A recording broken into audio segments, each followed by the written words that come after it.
Good evening, everyone. This is Dr. Jen Kordonsky of Optimal Spine Chiropractic in Aberdeen, Maryland. And tonight's workshop is Don't Worry, Be Happy. Almost forgot. It's interesting, though, when I was looking ahead in the calendar to see what was on our workshop schedule. Don't Worry, Be Happy is one of the classes that we traditionally do, and it's typically a stress-oriented class, and we teach the 6 strategies for better coping with stress and being more resilient. And I said to Casey, we did that class a couple of weeks ago, essentially. It was a little different. We called it Coping with Stress. And then she helped me realize that, guess what? Stress hasn't gone away, right? We're living in unprecedented times. Stress was a normal part of our lives anyway, before all of the changes. And we're all grappling with fear and anxiety and the news and our grief, our loss over the life that we used to live and the life that we're living now being different. And so she helped me realize that Don't Worry, Be Happy was still a relevant topic. Now, we're not going to repeat ourselves, but we're going to attack this from a different angle. We're going to talk about it from a different angle. And in starting out this class, I'd like to share with you a Chinese proverb that I first heard from my father-in-law, Dr. Mark's dad. And I came across it again recently, and I really love the message here. And like I said, it's a Chinese proverb, and it goes something like this. A farmer and his son had a beloved stallion who helped the family earn a living. One day the horse ran away, and the neighbors exclaimed, "Your horse ran away, what terrible luck." The farmer replied, "Maybe so, maybe not. We'll see." A few days later, the horse returned home, leading a few wild mares back to the farm as well. The neighbors shouted out, "Your horse has returned," and brought several horses home with him. What great luck. The farmer replied, "Maybe so, maybe not. We'll see." Later that week, the farmer's son was trying to break one of the mares, and she threw him to the ground, breaking his leg. The villagers cried, "Your son broke his leg. What terrible luck." The farmer replied, "Maybe so, maybe not. We'll see." A few weeks later, soldiers from the National Army marched through town, recruiting all the able-bodied boys for the army. They did not take the farmer's son, still recovering from his injury. The friends shouted, "Your boy is spared. What tremendous luck." To which the farmer replied, "Maybe so, maybe not. We'll see." The moral of the story is that no event in and of itself can be judged as good or bad. We truly just don't know the full picture. And I'm sure at some point in your life, you've experienced something that was unfortunate, seemed unlucky, seemed like the worst case scenario. And then later, with hindsight, you were able to see, wow, that was really for the best. That worked out in my favor. When we deem something bad, there are consequences to that. We're judging it. And with that judgment, we're going to do 3 things. One, we're going to block ourselves from being able to see the opportunities, to see the good in the situation. We're preventing ourselves from getting the best out of the situation. Number 2 is that you're going to lose time adapting. You know, when you're spending time judging the situation and worrying that this is bad or, you know, whatever the sadness or whatever is associated with it, you have lost time just going with the flow, rolling with the changes, adapting to now what is. And number 3 is you're going to suffer. When we judge something as bad or sad or whatever the word we want to use, this is where most of the suffering lies, in that space where we're wishing that things weren't the way they are. And the same exact thing happens when we think that someone, including ourselves, or something should be or shouldn't be a certain way. That's the exact same phenomenon. You're judging yourself, the other person, the scenario. You don't should all over yourself is the way the expression goes. It's truly better to accept what is. It is what it is, right? When these circumstances are out of your control, the judgment isn't serving you, Remember, the judgment has consequences. You don't have to like what's happening. You don't have to be happy about it, but accepting it is going to relieve you of much of the suffering. Because like I said, it is what it is. And it frees you up when you are not spending all that time and energy suffering from this bad situation or the way things should be. Then you are freed. That energy is available to adapt to your new situation, to see the opportunity in it, to take positive action, and most importantly, to enjoy and be happy in your life now. Because this is it. This is life. You know, we better live it and live it productively. And I don't want to spend my days miserable and suffering and lamenting the way things should be.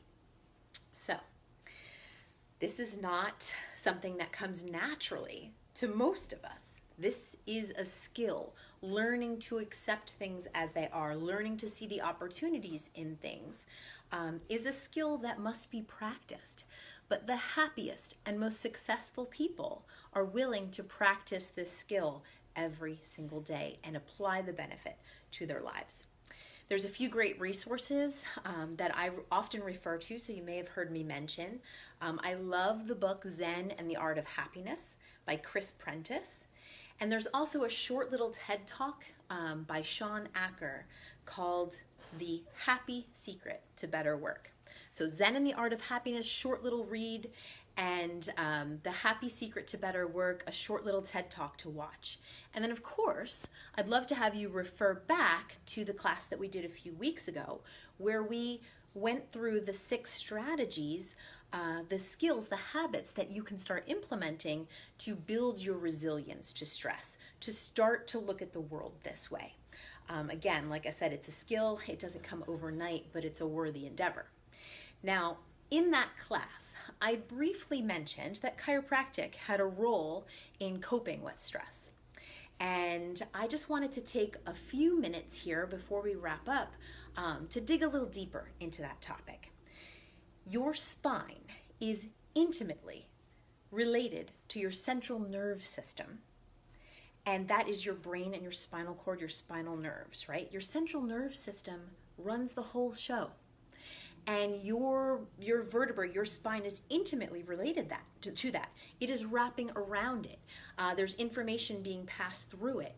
And so the shape, the alignment, the movement of your spine will have a profound impact upon the way your body functions and your health, both mentally and physically. Your resiliency, your adaptability, both mentally and physically. So caring for your spine is really important.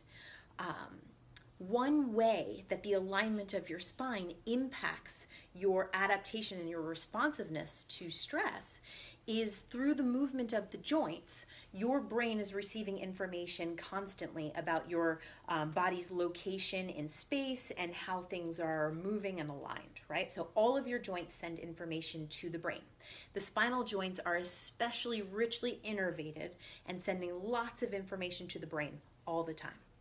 If a joint is out of alignment, it's stuck, it's not moving, or it's moving improperly, not the way it was designed to move, the information that the brain is receiving from that joint is abnormal information.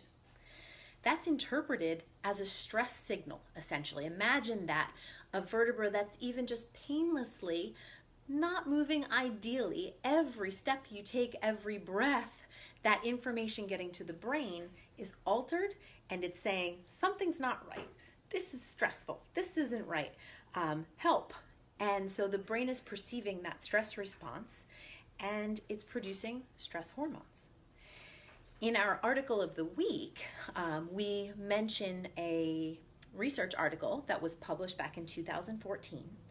And the title of the article was Changes in Biochemical Markers of Pain Perception and Stress Response After Spinal Manipulation. In that research that they published in the Journal of Orthopedic and Spine Physical Therapy, Sports Physical Therapy, in that research, they found that after a chiropractic adjustment, the blood levels of stress hormones was significantly lowered, and that the circulating chemicals of more calmness and peacefulness were elevated. There's other research that shows the same or similar findings, but I get to see this all the time. And we have seen patients who struggle with anxiety, mood, depression, come to us and say, this isn't what I came here for, but I see changes. I feel different. We constantly hear the feedback of, I just feel better. I don't know what it is, I just feel better. I didn't feel bad when I came in, because there's a lot of people who come for their maintenance care. And people say all the time, it's not that I felt bad, but after being adjusted, I just feel better. And this is common, we hear all the time. Especially we've gotten, the people who have had to stay away for a period of time, and now that the restrictions on elective healthcare procedures has been lifted, we see people coming back that haven't been adjusted in a while and say, there's a difference. I just feel better. Our goal is to allow you to express your potential. That has nothing to do with just getting you out of pain. Your potential is way bigger than that. One story I'd like to share with you, because it just came to mind this afternoon. I actually was sitting outside with my two little guys, and I have a son who just turned 12 and a son who's about to turn 9. And they asked me about the time that Nolan got stuck in a tree, and it brought it back, and it fits in perfectly with this, because what we're talking about is how an adjustment changes your chemistry of how you're feeling, right? The stress hormones go down, the calm hormones go up, and gosh, it had to be at least 3 years ago. I'm guessing that Nolan was like around 5 years old, and he was out playing in our yard, and I was listening through the window, and his older brother was with him, and I was making dinner, and I noticed, I heard like a whimpering, just didn't sound right sound, and I called out the window, is everything okay, guys? And I didn't hear anything. So I went out, and I see my older son coming out of the trees, and it happened, probably right around this time of year. All the leaves are back, so it was hard to see. And he comes out, he goes, Nolan's stuck in the tree.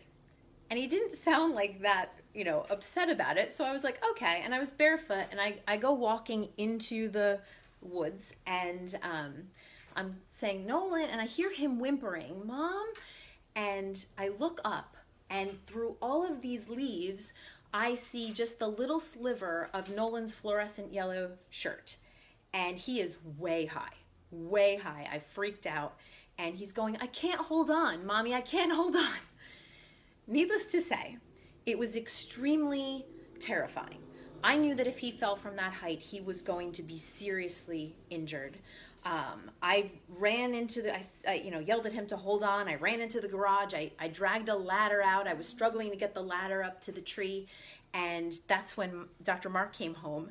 And thank God, we got him out of the tree. Nolan was shaken up. He was crying, of course, really upset, scared. It really scared him pretty badly. And, got him in my arms. I hugged him, and he said, Mommy. I said, what? He said, can I have an adjustment? And at that moment, I actually laughed, because I thought, how odd. Like, why would he ask for an adjustment at that moment? It's not like he had fallen or been physically hurt in this experience, but his little body knew that he was so stressed. He was having that fight or flight response, and he was safe now, and he wanted to calm down, and he asked for an adjustment. But this is from, a kid who's had the benefit of being checked and adjusted whenever he's had subluxation since birth. So I just thought I'd share that story with you, because there are so many people who are barely taking care of their spine at all. They're either doing the bare minimum, or they are, God forbid, waiting until there's actual physical pain before they show up and do something to care for their spine. And those people, whether they're doing minimal or that, pain care, they're not tapping into the full benefits of a healthy, resilient nerve system. Showing up when there's pain or treating your spine like that, I want you to think of it like if you leave the tap running in the tub and the drain plug is closed and you wait for the water to start flowing out over the tub before you release that drain a little bit. We've got that stress pouring in on us all of the time, physical, chemical, emotional, from all different angles and different sources. And if we wait for the pain to show up, the problems to show up, that's waiting for the overflow and then releasing the plug a little bit and then plugging it back up and waiting until the overflow again. Wouldn't it be better as that stress is flowing in to have it flowing out too? And my call to action to everyone tonight is to raise the priority of caring for your spine. Put it high on the list of things that need your care and attention, right? We all have a list, and usually only the most urgent things get attended to. And I understand this. This is why I love and care for those people who just show up when the problem shows up. I'm not judging, but my call to action is to raise the health of your spine and nerve system higher on your priority list. And if you're not caring for your spine, if you're waiting for a problem to show up, stop it. Get in, get checked before the bathtub overflows. If you're doing just the bare minimum, do more, do better by yourself. If you know someone who needs to be caring for their health and their spine especially, tell them to get checked. We're here. We're able to see people now, and we are happy to find you a chiropractor in whatever corner of the earth that you are on. My brother, in fact, is a chiropractor in San Diego with his wonderful wife. So we will happily find someone to take care of your loved ones. Please refer back to the resources and get into the coping with stress class and look for those skills and start adding them to your repertoire of things that you are doing to build your health. Until next time, have a great night.